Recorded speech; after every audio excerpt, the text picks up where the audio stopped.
Voici Pierrot. Âgé d'une douzaine d'années, il aime les jeux vidéo, la lecture et la nature. Mais ce qu'il aime par-dessus tout, c'est passer du temps à jardiner avec sa grand-mère.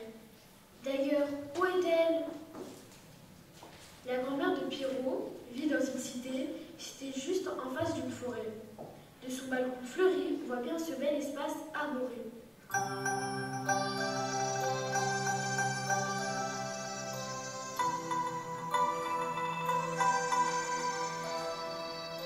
Un jour, comme à son habitude, Pierrot se rend chez sa grand-mère à la fin des cours. Elle est sur son balcon en train de planter des fleurs. Là, elle voit de l'agitation devant la forêt. Pierrot, va voir ce qui se passe en bas.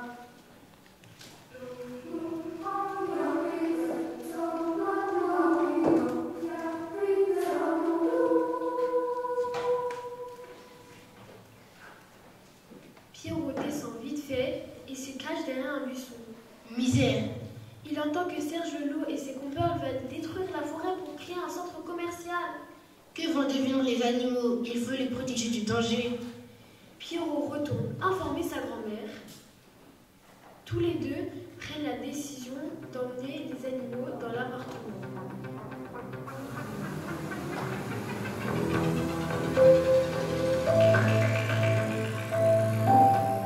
Ils se rendent donc dans la forêt avertir les animaux. Et les voilà partis à la queue leu-leu. Pierrot en tête suivi du canard, du renard, du sanglier, de l'écureuil et du hérisson. Direction l'appartement de la grand-mère.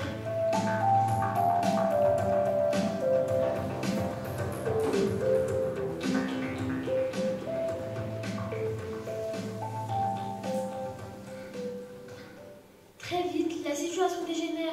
Le hérisson pique les fesses du sanglier qui défonce le mur de l'appartement. Le renard a décidé de faire pipi sur le canapé. En volant, le canard fait tomber les vases.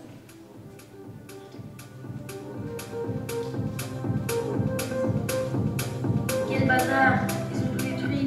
Ils ne peuvent pas rester une seconde de plus. Il faut leur trouver un autre endroit. Dit la grand-mère. Pierrot propose d'aller dans un zoo. Comme ça, les gens s'occuperont correctement des animaux. Étant tous d'accord, ils se rendent au zoo le plus proche.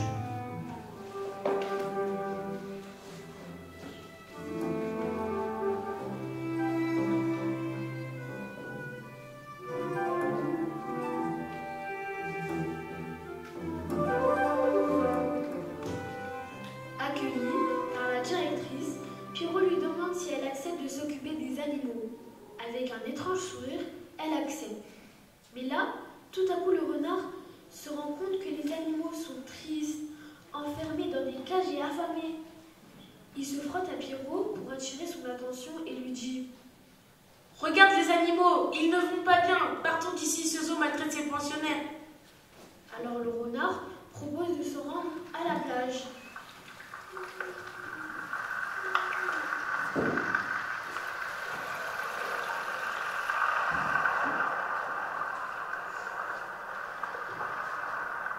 Au début, ils pensent que c'est un bon endroit pour eux, car ils peuvent jouer avec le sable et sont un peu isolés de la ville. Mais le hérisson se rend compte qu'il n'y a pas d'abri sur la plage et il commence à douter que ce soit le lieu idéal.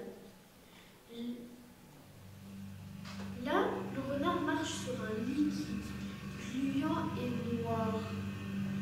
Peur, c'est du pétrole. Un bateau s'est échoué sur la plage et répand du pétrole partout. Ils doivent partir.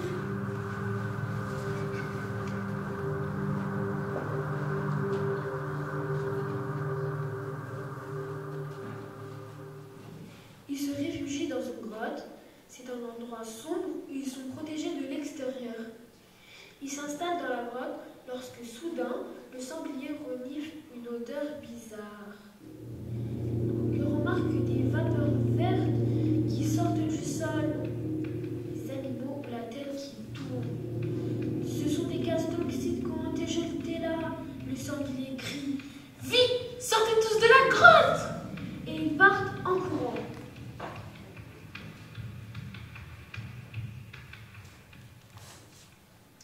Là, ils passe devant un refuge pour animaux. Bah voilà, c'est l'endroit rêvé pour s'installer. Tout à la joie d'avoir enfin trouvé un endroit où se poser, l'écureuil remarque un étrange manège à l'accueil du refuge.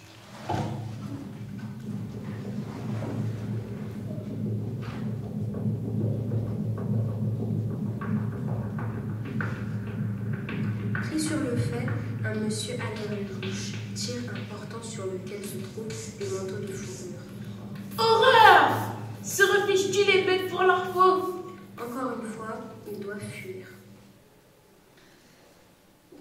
Fatigué, à bout de nerfs, Pierrot, sa grand-mère et les animaux ne savent plus où aller. C'est alors que Pierrot remarque un jardin public.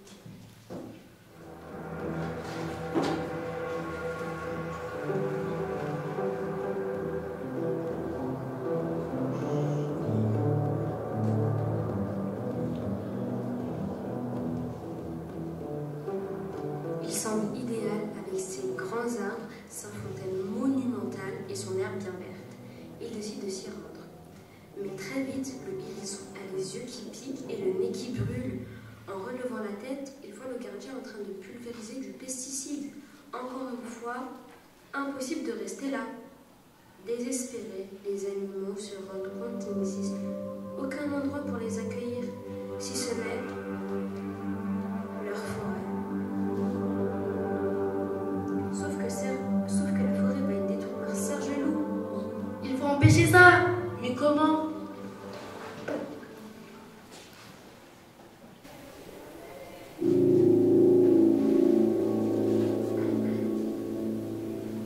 Chacun y va de sa proposition, mais celle du renard fait l'unanimité. Si on kidnappe le loup, le chantier ne pourra pas démarrer. La forêt est sauvée. Entre eux, ils discutent des derniers détails et peaufinent leur plan. Ils se rendent dans la forêt et attendent que Serge le loup soit isolé pour agir. Lorsque l'occasion se présente, le sanglier et le renard, armés d'une corde, se jettent sur lui pour le ligoter, puis le traînent dans les égouts.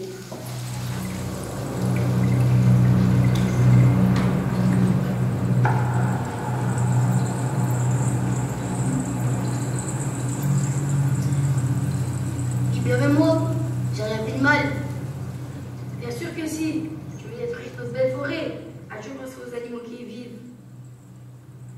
Libérez-moi, ça pue, c'est humide, il y a des choses bizarres ici. Tu vois, tu n'es pas capable de rester un instant dans ce milieu qui n'est pas le tien. Alors, mets-toi à la place des animaux à qui tu offres leur milieu naturel. On pourrait s'arranger. Je pourrais leur laisser 3-4 arbres. C'est une blague. Bon, ok. Je peux aller jusqu'à 10 arbres.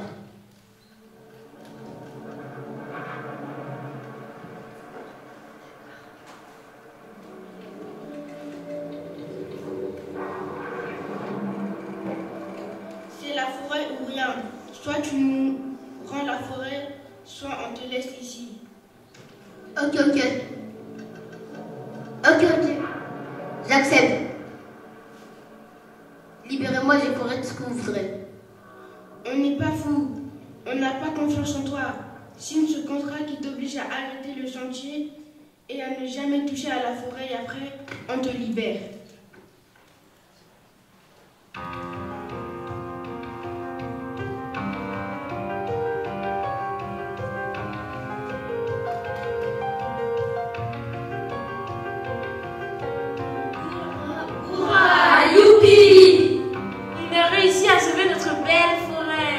De joie, l'écureuil grimpe dans son arbre, le renard court partout, le canard bat des ailes, le sanglier propose de fêter leur retour autour d'un grand banquet. Tous espèrent pouvoir vivre heureux et en paix encore longtemps.